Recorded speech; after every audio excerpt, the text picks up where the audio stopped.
আসসালামু আলাইকুম বন্ধুরা, দেখতেই পাচ্ছেন এটা কিন্তু কাঠের দলং। এটা হয়েছে পুরানা জৈন সমষ্টির আর আমাকে সম্মানীয় ব্যক্তি এমএলএ সাহেব ডক্টর হাফিজ রফিকুল ইসলাম করছে। আর এটার সাথেই কিন্তু ওই মিলিজুলি যাওয়া বাজারে যেটা মিলিজুলি ব্রিজটা ওইটা করছে পুরানা বাগবা সমষ্টির সম্মানীয় শেরমান আলী। এটাও কিন্তু শেরমান আলী করছে, যেটা নাকি বরদলা নিতে আছে। আরেকটা আছে বরদলা নিতে 4টা ব্রিজ আছে। তো আমি আরেকটা দেখতেছি টার্নিং নেওয়ার পরে রাস্তাতে যাওয়ার পরে দেখতেছি এটাও কিন্তু বরদলা নিতে আছে, এটাও ব্রিজ। তো সবাই কয় কালফার, এটা কালফার কি মনে ভাবেন দেখেন, এটা বলে এটা সবাই কতজনে কয় এটা কালফার। কালফার না, কিন্তু ভোট হইলো সেই মানুষগুলো রাইজে সিদ্ধান্ত নেব করে দেবো। এটাও কিন্তু 17 বাজার পাওয়ার আগে, যেটা নাকি বরদলনি থেকে 17 বাজার যাওয়ার রাস্তাটায়, ওই রাস্তাটা ব্রিজ আর একটা।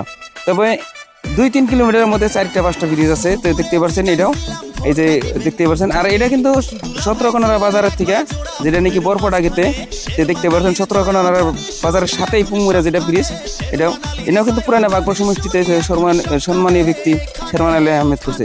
তো দেখতে পাচ্ছেন এই ব্রিজটার সাথে আরেকটা বস্তু যাইতেছে, ওই গ্রামে উত্তরা গ্রামে যে ব্রিজ আছে ওটাও দেখা যাবো। আর এটা হলো চেষ্টা যাওয়ার রাস্তাটাই দেখতে পাচ্ছেন, এই যে এটার মধ্যে একটা ব্রিজ আছে।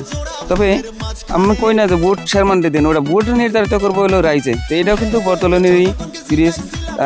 আর কয়েকটা ব্রিজ আছে, কত ব্রিজই দেখামো, কিন্তু বাগমারা শহরেও বহুত গুণা ব্রিজ করছে।